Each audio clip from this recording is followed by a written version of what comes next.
Oi, sexto ano, tudo bem com vocês? Sejam bem-vindos a mais uma aula. No vídeo de hoje nós vamos fazer uma breve revisão dos principais conteúdos abordados nos capítulos 3 e 4, tá? Então aqui na página 12, no início do capítulo 3, nós estudamos os adjetivos, né? Que são palavras usadas para caracterizar os seres, né? Os substantivos. Então nós temos, por exemplo, alto, magro, gordo, feio. São exemplos de adjetivos, tá? Porque são palavras que indicam características. Todos esses adjetivos que eu citei denotam uma característica física, mas a gente tem adjetivos que indicam também características psicológicas, como ciumento, inteligente, né? São exemplos aí de características psicológicas, tá? Na página 12, nós estudamos aqui, ó, de maneira mais aprofundada, os adjetivos, né? Então vimos que, além dos adjetivos, que são essas palavras que representam características, né? Ou também estados provisórios, né? Como doente, ela está doente, né? Um estágio ali provisório, tá? Nós temos a locução adjetiva, que é representada por mais de uma palavra. Então, quando eu digo triste, doente, bonito, feio, eu tenho uma única palavra. Agora, se eu digo aqui, ó, frio de congelar, sonho de criança. Percebam que a gente tem a preposição de, seguida de uma outra palavra, né? Que no caso de congelar é um verbo, né? E no caso de criança é um substantivo. Então, nós temos aqui, ó, duas palavras que juntas formam uma locução que funciona como adjetivo, por isso que a gente chama de locução adjetiva, tá? Então, percebam que a gente poderia trocar essas locuções por um adjetivo, né? Então, ó, sonho de criança, sonho infantil. Frio de congelar, frio congelante, não é isso? Então, perceberam que essa locução equivale a um adjetivo, tá? Bem, vimos aqui que temos os adjetivos pátrios, que são aqueles que indicam local, origem, né? Então, carioca, brasiliense, cearense, tá? Continuando,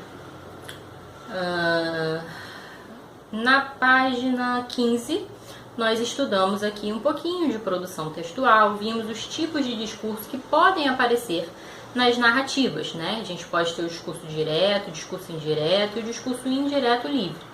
No discurso direto, né? O discurso direto é marcado por travessão, dois pontos, aspas, né? Há recursos gráficos que marcam ali a introdução da fala do personagem, porque essa fala é reproduzida tal qual ela se deu, tá? Então a gente diz: e então Marcelo disse, dois pontos, abre aspas, travessão, fique em casa.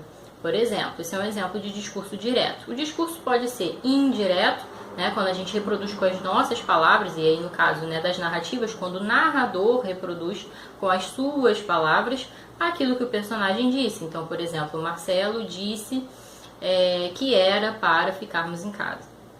É um exemplo de discurso indireto. E no caso do discurso indireto livre, a gente tem ali uma mistura entre a fala do narrador e a fala do personagem, né? É reproduzida a fala do personagem, mas não há esse aviso, né, prévio, não há marcação, né, gráfica de aspas, travessão, que nos mostre ali a introdução do discurso do personagem. Então a gente tem o narrador, né, ali narrando, e de repente entra a fala do personagem, né? Então algo do tipo assim: Maria estava muito cansada, então ela se despediu e foi para casa. Que susto! Que susto, quem falou foi a Maria, né? A menina se assustou com uma cobra no meio do caminho. Um exemplo, tá? Então, a gente tem discurso indireto livre, né? Que há essa fusão, que é quando há essa fusão dos dois tipos de discurso, direto e o indireto, né? Há intervenções ali do narrador, né? Bem como da fala dos personagens, tá? A gente tem aqui alguns exemplos e vimos também que a narrativa é um tipo textual que se caracteriza por ser, né, a contação de uma história, por apresentar verbos no pretérito perfeito, no pretérito imperfeito, né, nos tempos passados. E vimos que alguns gêneros textuais, quando a gente pensa em gênero textual, a gente pensa em finalidade, né? e não em estrutura, né, de verbos que aparecem, de palavras, né? Então, quando a gente fala em tipo textual, a gente fala em estrutura. Quais verbos aparecem nesses textos? Que tipos de elementos? No caso das narrativas, a gente tem os personagens, a gente tem o clímax, a gente tem o desfecho, a gente tem a apresentação, né, ali dos personagens. A gente tem uma sequência de fatos, tudo isso caracteriza o tipo narrativo. E a gente tem gêneros textuais com as mais diversas finalidades, né? A gente tem aí o romance, a novela, o conto, a crônica, que são exemplos de gêneros textuais que se apropriam dessa estrutura narrativa. Por quê? Porque essa estrutura narrativa serve muito bem para contar uma história. E é isso que se faz numa novela, num romance, num conto, numa crônica, numa fábula, né? Então, nós vimos aqui alguns desses gêneros textuais que se utilizam da estrutura narrativa e vimos também o que se chama de registro linguístico, né? Nós temos dois registros, o formal e o informal. O formal, obviamente, é usado nas situações de formalidade, né? Entrevistas de trabalho, provas, né? Entrevistas de modo geral. A gente usa a linguagem formal. Linguagem informal é aquela que contém gírias, né? Que é mais descuidada em relação à norma padrão da língua portuguesa, é menos preocupada com as regras gramaticais. Essa linguagem informal a gente usa com os nossos amigos, com os nossos familiares, né? Dentro das nossas casas, no momento que não estamos sendo avaliados pelo uso correto da língua.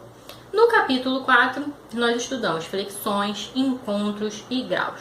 Nós vimos que tanto os substantivos quanto os adjetivos sofrem flexões, né? Então, no caso do substantivo, nós temos substantivos do gênero masculino e substantivos do gênero feminino, né? Assim como nós temos substantivos no singular e no plural, né? A gente chama de flexão essas adaptações, essas modificações que tanto os substantivos como os adjetivos sofrem, né? Então, por exemplo, eu tenho menino, menina. Então, a gente diz que menina é uma flexão, é um exemplo de flexão de gênero, né? Eu tenho menino, meninos, né?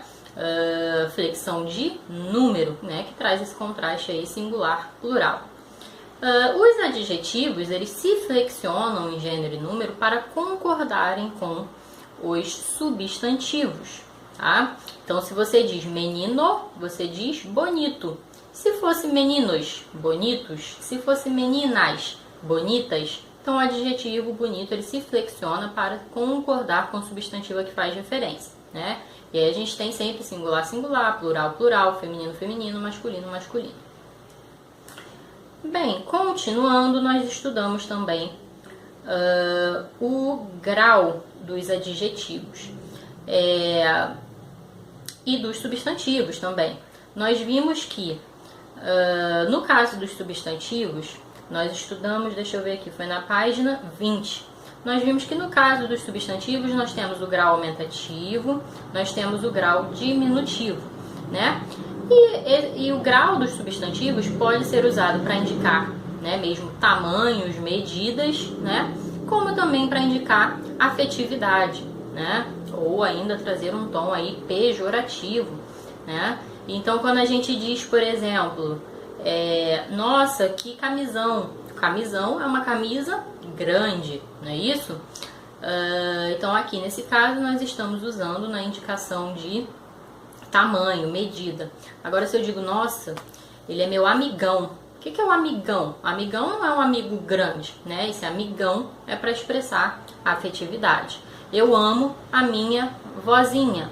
Vozinha não é porque a minha avó é pequenininha, é porque eu tenho afetividade, eu tenho carinho por ela, né? E o diminutivo, nesse caso, é usado de maneira afetiva. Quando eu digo também, nossa, ele é um mulherão, né? Um mulherão não quer dizer que ela é uma mulher grande, mas que ela é uma mulher interessante, bonita, né? Então carrega aí esse julgamento, esse grau de afetividade, tá? E vimos que o grau dos adjetivos, né? Nós estudamos aqui também na página 20, nós vimos o grau dos adjetivos. Então a gente tem o grau comparativo, o grau comparativo, né? No caso aqui de igualdade, de superioridade, de inferioridade. O grau comparativo, então, se divide em 3, né? Grau comparativo de igualdade, quando a gente tem, por exemplo, Ana é tão bonita quanto Maria, igualdade. Grau comparativo de superioridade, Ana é mais inteligente do que Lucas. E inferioridade, João é menos inteligente que Renan. Né? Então, nós vimos que há aqui o grau comparativo, que se divide em 3, e há também na página 21 o grau superlativo, né? Que pode ser superlativo relativo de superioridade. Então, a gente tem aqui, Maria era a garota mais linda da classe. Pode ser superlativo relativo de inferioridade, Pedro era o garoto menos estudioso da escola. E pode ser o grau superlativo absoluto analítico. Maria era felicíssima. Maria é felicíssima, né? A gente tem aqui o grau superlativo absoluto sintético. O sintético é feito sempre com sufixo, né, gente? Era felicíssima. E temos o analítico. Maria é muito feliz, que usa aqui 2 palavras, tá? Mais importante do que vocês decorarem essas nomenclaturas, né, que são enormes, grau superlativo, relativo de superioridade, é vocês entenderem as relações, né? A gente estabelece aqui, ó, Maria era a garota mais linda da classe. Então, a gente tem aqui grau superlativo relativo de superioridade. Por quê? Vamos pensar aqui. A gente está fazendo uma comparação entre a Maria e toda a classe, né? E ela era mais, ela era que se destacava ali na classe. Por isso, essa ideia de superioridade, né? Assim como a gente pode também ter o grau superlativo relativo de inferioridade, né? Pedro era o menos estudioso, né? Quando a gente tem aqui, por exemplo, a forma analítica do grau superlativo absoluto, a gente tem 2 palavras, é muito feliz. Quando a gente tem o sintético, a gente usa o sufixo, era felicíssima, tá? Então, é vocês perceberem essas relações, perceberem que muitas vezes a gente utiliza o grau dos substantivos mesmo de maneira afetiva, né? Que amigão não significa um amigo grande, mas um amigo muito querido. Então, é isso que é importante aqui para vocês, tá?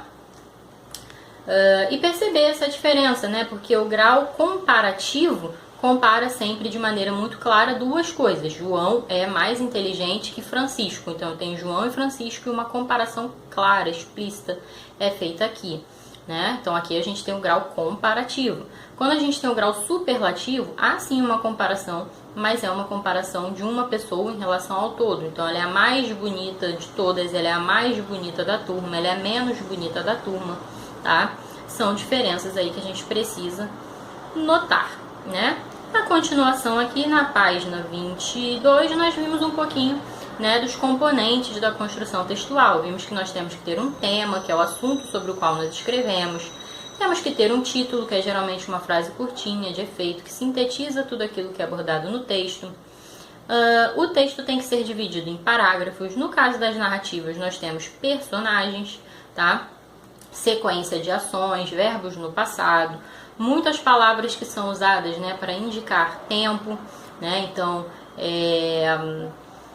um belo dia, uma vez, ontem, são palavras, né, típicas das narrativas, palavras que indicam circunstância de tempo para marcar o momento em que as ações ocorrem. Bem, é isso, acho que revisamos aqui os principais pontos, né, dos capítulos 3 e 4.